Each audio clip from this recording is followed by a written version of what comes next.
DK. Golfcast. Presented by Bones Brothers Media.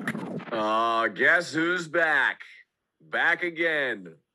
It's the Bones DK Golfcast. Tell all your friends. Ryder Cup weekend. Bones DK coming to us from Colorado. How you doing out there, Bones DK? Man, it feels great to just be betting on golf again. I just love DraftKings Golf. You get 4 days of value. My NFL lineups the last 2 weeks have been dead after 30 minutes, and my whole day's ruined. So, I'm back to where I belong. It's golf.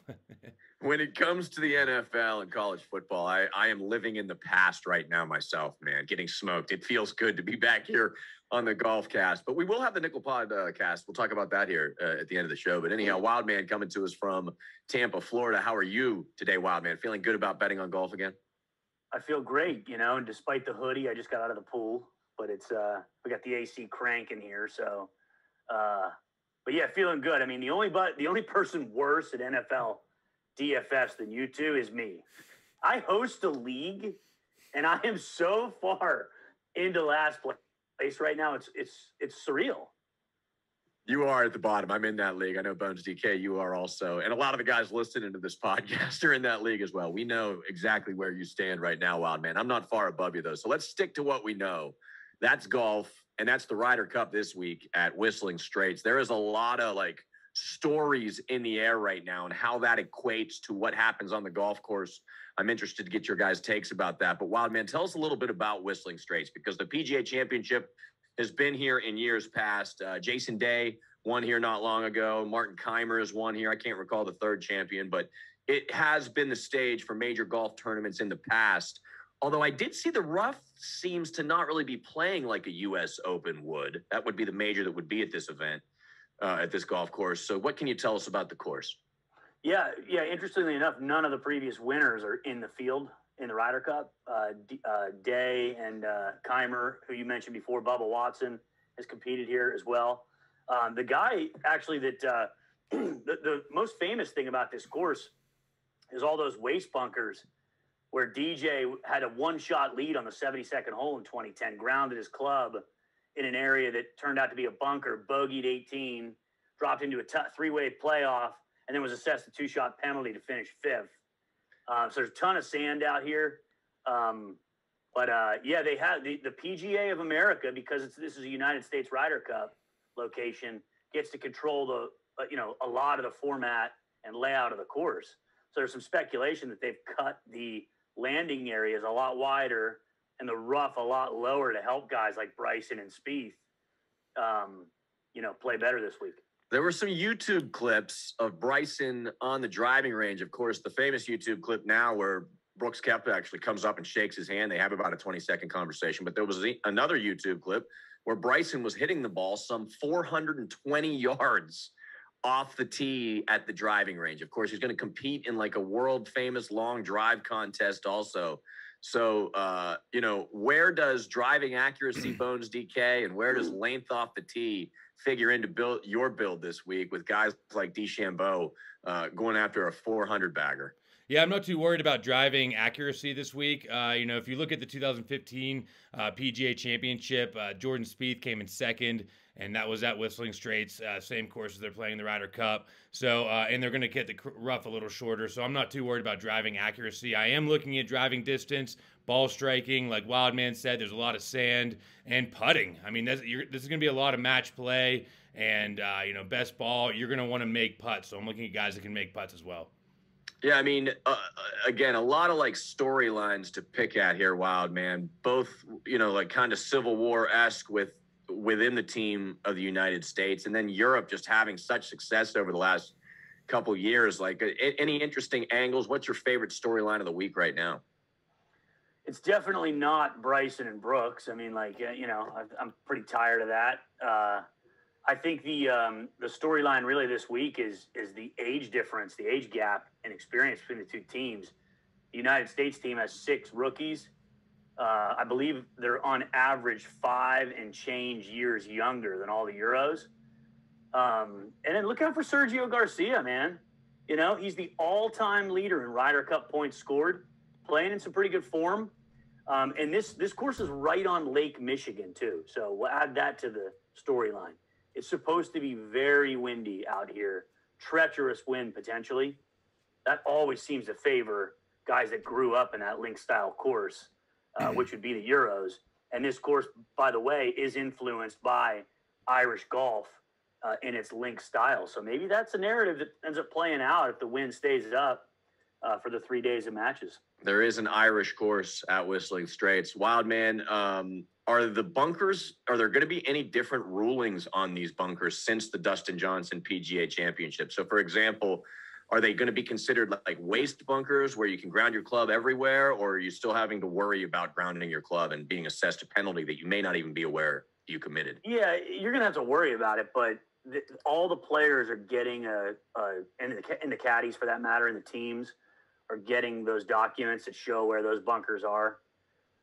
So they should know what's going on, and certainly a heightened level of awareness after what happened to DJ, him being essentially robbed of a major. If you don't know what we're talking about, go Google it. It's crazy. He puts his club down on a little patch of dirt and they take him out of the playoff. But yeah, the players will have access to that. The team rooms have access to that. Caddies have access to that. I saw you, Bones DK, kind of shake your head when, or nod your head when Wildman talked about the age difference. Is that something you're concerned about with this Ryder Cup? Well, you're talking about, stats and everything, who to play. Yeah, I mean, I'm looking at the pairings, right? And what it's looking like is maybe JT and Spieth. Last time they played in the Ryder Cup, they played all 4 rounds together. So that's something to note. And I think it's going to be Cantlay and maybe Xander. I mean, that's all prediction. That's nothing set in stone, but it is looking that way. So you're looking at Cantlay and Xander playing. Cantlay's playing some of the best golf in the world right now, paired up with Xander, who just won the gold medal, but they're rookies in the Ryder Cup. And then you got JT and Spieth on another team. So that's very interesting. I'm struggling on who I'm going to really start there with. Or do you start with the Europeans? Because this is setting up like a links course. I think this is going to be a very tight match. And I think the U.S. is trying to favor anything in the course to favor the U.S. team. But, man, this Europe team is good. So you're looking at Rory there too. But, yeah, I'm looking at veterans here. And I'm leaning, with that JT Spieth because they just have, done this before. It's a special tournament and a special time of year. It's a special contest, being that it is the Ryder Cup. It's captain mode here. So, Bones DK, first of all, kind of explain how captain mode works. And then beyond that, who do you like in that top tier? Because your captain is usually time and a half that you're paying for. So you've got Jon Rahm, who's 9,800 normally. He's going to go for 14,700 if he's your captain. So what's the contest even we're talking about here? And who do you like in the top tier? Yeah, so your captain's going to get 1.5 times extra points. So you just get a little bonus there. So you're looking at, the guys that can make birdies. But, again, if they're going to play all 4 rounds together, if Spieth and JT are playing together and they're going to get all 4 rounds together, and then you play a singles match on the final day, I see the value in Spieth starting with the captain to save a little money there. So, if you start Spieth here, and then you can see the pricing changes a lot. And that's the way the captain mode works. Goes all the way down to 5,000 this week as well. So you can really get a lot of good guys in there. But you're going to have to play Wiesberger, Westwood, or English that aren't guaranteed even 2 rounds, I don't believe. I think they only need to play 1. So that's the risk you're going to take. This does start on Friday. So you're maybe on Thursday they're going to give away a little more groups. We were looking at practice groups, what we'll talk about. Wildman was looking at that earlier. We saw some people playing together like Rory and Poulter. I think JT and Spieth were playing together in the practice round. So that's something to look at. Wildman might have more on that. Do you have anything about it, Wildman? It seems like a foregone conclusion that the top 3 American pairings are going to be Spieth, Thomas, Schauffele, Cantlay, and DJ and Morikawa. And then it becomes a little bit more of a matchmaking process from that point on. Are Koepka and DeChambeau going to be partnered together? Is that something that's like being kicked around right now? I don't think so. It has been mentioned in many headlines. I don't think there's any circumstance in which they would even have that negative media swarm around it to do it, and take the attention away from the team. This format, not only is the format of golf different than a normal week for these guys, but DraftKings is really different too. You can win holes by making bogeys and double bogeys. And in the alternate shot format, you're actually playing the other guy's equipment. So, you're trying to match up guys that use similar types of balls, similar types of ball flights, that spin rotation and things like that.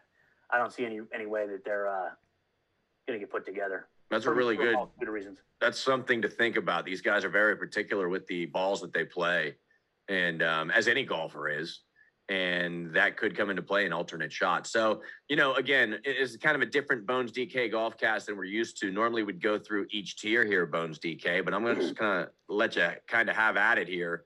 There's only 24 guys on this roster here. So who are we playing, and who do you think is going to have success this week at Whistling Straits? This is a stretch here, but I think I'm going to start Jordan Spieth at my captain. I just think he has the most value out of those top players right there. I was thinking Xander as well, but that it's a very tough decision. Cantlay or Xander or JT and Spieth. You're going to want to pick two together there, in my opinion, because they're most likely going to play together. So in my opinion, you either have those two or those two.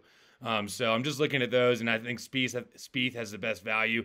Xander's very interesting. You talk about driving distance. He's second in my model in driving distance. So Xander, it's a tough decision. Luckily, we have one more day, but I'll tell all the guys right now I'm torn between those two pairs. So if you like one guy or like the other guy, just go with it. But again, Xander and Cantlay have never played in the Ryder Cup before, so it's just something to look at. Xander's in okay form.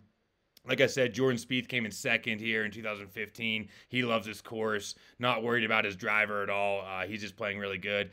DJ is definitely very interesting. I don't know how many rounds he's going to get, but hey, guys, he's the number 2 player in the world, coming off a 6th and 8th place, a 10th. He's very scary. Does he care? I think he does. Man, that's a tough one. But if you start with JT and Spieth, or Spieth and JT, this is start there. I'll show the viewers if you're watching this. Gives you about $7,000 left. I think it's there. Anyways, you're going to go down to these guys, and this is where it gets interesting. Who do you play down here? The guys that aren't guaranteed 4 rounds. I'm looking at Shane Lowry, obviously, because there is Ireland course corollary here. He's playing some of the best golf in the world right now. Scotty Scheffler is somebody that I think out of the 4 guys that are going to be benched, he might get more. It's him or Daniel Berger there, more playing time. Berger's definitely interesting here. So, and then like you said, Wildman, Sergio Garcia, this guy is meant for the Ryder Cup. So I think you're going to want to try to fit him in your lineups. But right now, those are my favorite plays.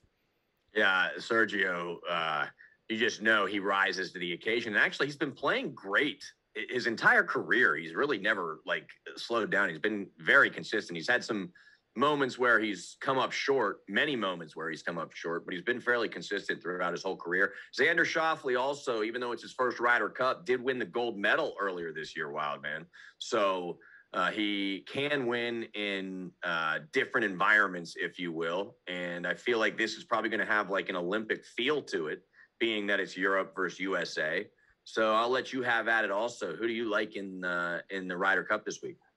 I'll flip over to Team Europe for a second. There's a couple holes here where bombers have the real advantage. It's not just about, especially because you're playing team golf, right? You're not just going to get up and grip it and rip it every time, especially if your teammate tees off first and puts himself in trouble or something like that. Every time there's a premium on long, straight shots off the tee, we come back to the same guy every time. I'm going to do it again. It's Rory. There's a few par 5s here where you can actually cut a corner over almost like a blind area and leave yourself a wedge in on a par 5. Rory has never in his career sat out a Ryder Cup match, guys. Never been on the bench. And for those who are wondering what we're talking about there, only 8 of the 12 guys play in each session. So there's 4 guys on the bench every time. Rory has never found himself there. Loves the Ryder Cup, played in that infamous match with, famous match with Patrick Reed a few years ago where they answered each other with 40-foot birdies. Just a guy that, I know is going to be on the course probably for all 5 matches. And I want to come back to that too, because that's critical. A match lost is more important than a match not played. So we're trying to find those guys who we think can be paired. Let's use Sergio, for example. Number one, I mentioned this earlier. all-time leader in Ryder Cup points. But there's a really good chance he's with his countrymate, John Rahm, who I think anybody would be crazy to bet against, right? So maybe they come out, blast off, go 2-0 on Friday, and all of a sudden Sergio gets all 4 matches. So you got to think about that too, and the likelihood that these guys will get 4 matches. I think there's only been one rookie all time that's played 5 matches, and I can't think of it off the top of my head, but that's not a likely scenario. It might be forced because the United States has 6 rookies, but we're looking at veterans and we're looking at guys that have been here before, because the pressure is different. They're not playing for $10 million, but they're playing for their teammate, their country. It's important, and pressure is real. Any final thoughts, Bones DK, about the Ryder Cup that you want to throw out there? I mean, Sergio's a super interesting play. You're right about that. But as it is every week, no matter what kind of contest, whether captain mode or not, although captain does take a little bit more significance, obviously, time and a half we talked about. But it's always the guys at the bottom, the last guy in your lineup that usually makes it. So, who's the last guy going to be in your lineup if you had to go down in the $5,000 and $6,000 range? Yeah, that's definitely a tough decision here. And, like Wildman said, play Rahm and Sergio together. They're probably going to play together. Rory and Poulter are very likely to play together. So you go down there. I like Ian Poulter at $6,400. Wildman makes a pretty good point.